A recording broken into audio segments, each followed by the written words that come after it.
you give LeBron a lot of credit because you're watching the first quarter. He was like, is LeBron kind of just going through the motions? No, he saw, D'Lo rolling, had 7 shots, going 5 or 7 from the field, knocking down a few threes, being aggressive. So it really gave those guys a chance to get their legs under them, knowing that LeBron and AD had to cover the load like they did in the second half.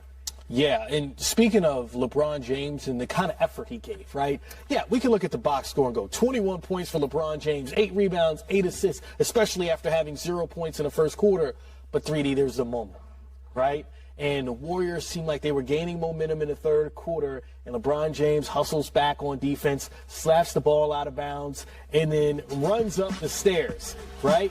Like, what does that tell you about the kind of effort he was bringing tonight, especially when the game matters most right here? Well, right here, LeBron reminded all us, yep, when you get in the old, there's no slowdown. That's that old truck. No brakes. That's that old truck, no brakes lane there where you can kind of ease out. But that spin cycle move to the basket, just playing the right way, putting his... It's a 24-point lead.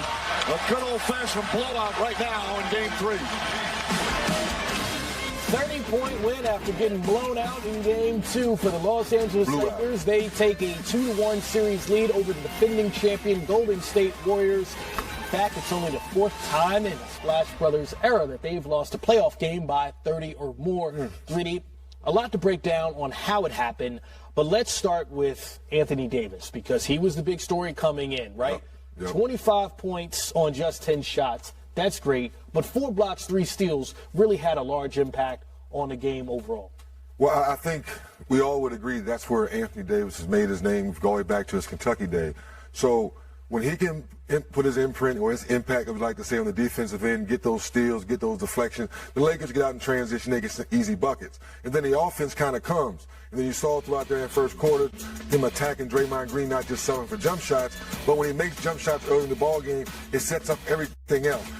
Game 2, he was missing those easy shots right there. Tonight, he bounces back and makes those shots. So the question you ask yourself, or should I say Coach Ham's going to ask AD, can you give me that same effort on the defensive end first? Offensively, we know it's going to come. Like you and I just spoke earlier. D'Lo got him off to a great start going, hitting those quick 11 points. So now LeBron and AD took their time getting their offensive game going, knowing defensively they had to bounce back because the Warriors jumped out to that 30-23 lead after the first quarter. Yeah, Anthony Davis made 11 free throws. The Golden State Warriors as a team made just 12. So you talk about the free throw discrepancy. There it is for Chargers. It kind of took him out of the flow of the game. I'm sure he can admit that. So Steph was still trying to be a facilitator. Guys were not making the same shots they were making in Game 2. You mentioned Draymond Green, right?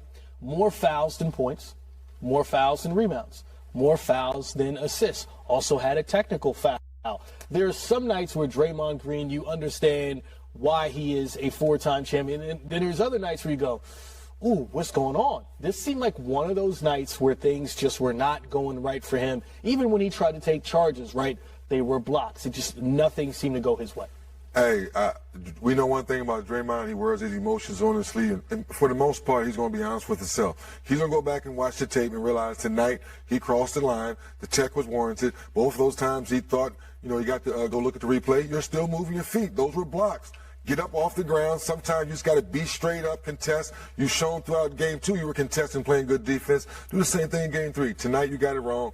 Now you got to bounce back for Game 4. For those just tuning in to Playoff Central Live, not familiar with the show, just to let you know, we're going to hear from the stars, right? We hear from LeBron James, Anthony Davis, Steph Curry, so on and so forth. So if you're just tuning in, we appreciate you. Stick around. Okay, Lonnie Walker IV.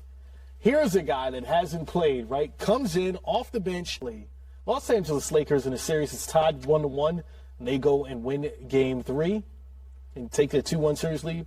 60-7. Yes, they've had that many series in their long, storied franchise. Wow. But we often look at a 7-game series like, oh, it's going to go a long period of time. For the Warriors, 9-14 in their history, right? Why is Game 3 so important in the series?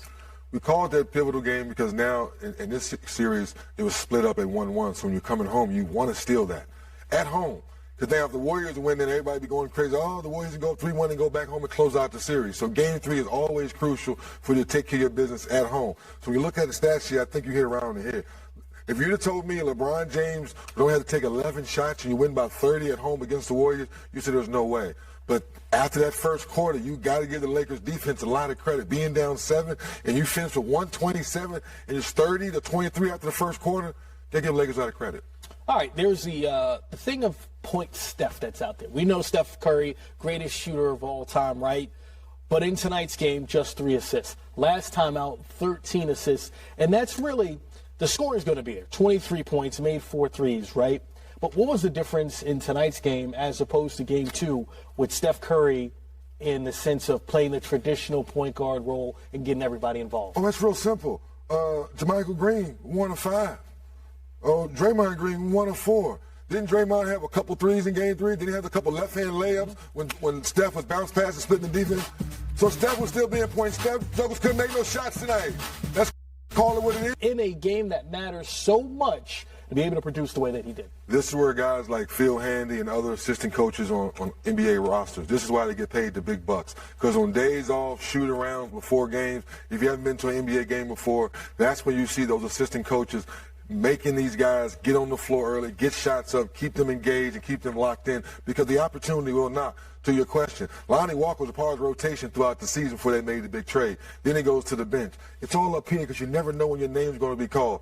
Him making a few shots helped the Lakers on the offensive end with their confidence, because now it permeates throughout the whole team. Same thing with Dennis Schroeder. He's 4-9 from the field tonight. Those guys making shots, you look back up and say, wait a minute, LeBron only took 11 shots tonight because everyone else was making. It's easy to look at this game and go, okay, the Lakers had a 34-point lead. They won by 30. This was the Lakers game. No. For the first quarter and a half, this felt like it was going to be the Splash Brothers in the second quarter on a 30-8 run.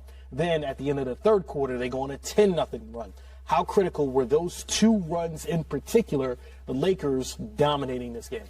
Once again, Coach Ham deserves a lot of credit for reminding his players at halftime. We just finished out the half to those numbers you just came, and we held them to 18 points versus 30 in the first quarter. Now you jump on them the first 5 minutes in that third quarter. Now you can continue to ride that way. We're sitting back there watching the game like, okay, here we go.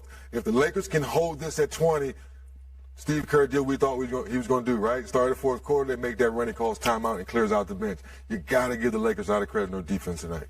So we've seen the adjustments work, right? So in game 2, the adjustment was, okay, Draymond Green, Kevon Looney, not on the floor at the same time. Clearly, Darvin Ham made an adjustment that worked for the Lakers. So if you're the Golden State Warriors right now, where do you make the next adjustment? How do you fix what happened in game, the game was essentially called by Steve Kerr? Didn't the Warriors have less than 10 turnovers in game 2? Yep, in this one they had 19. Clay had 6 of them. I got to say it again. It's the Lakers. As much as, Warrior fans are going to try to find an excuse for the Warriors tonight. No, it's about the Lakers tonight.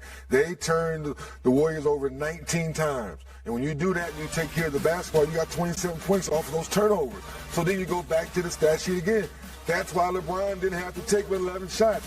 That's why Anthony Davis only had to take 10 shots, because their defense turned outside the first quarter, Chris. It's 30-23. Everything else was all about the Lakers for the next 3 quarters. Just that simple. Yeah, so in this postseason, the Golden State Warriors 0-3 when they have 18 or more turnovers. There you go. go. 3D. There you go. Sometimes you know exactly what you're talking about. You know why I know, Chris? Because in years past, even in their championship run, that was always their Achilles heel. Those nights when they didn't take care of the basketball and they gave other teams a chance. Looking at D'Angelo Russell and how he started this game, D. Loden came out, scored the first 11 points for the Lakers. Look, they were down in the first quarter, but he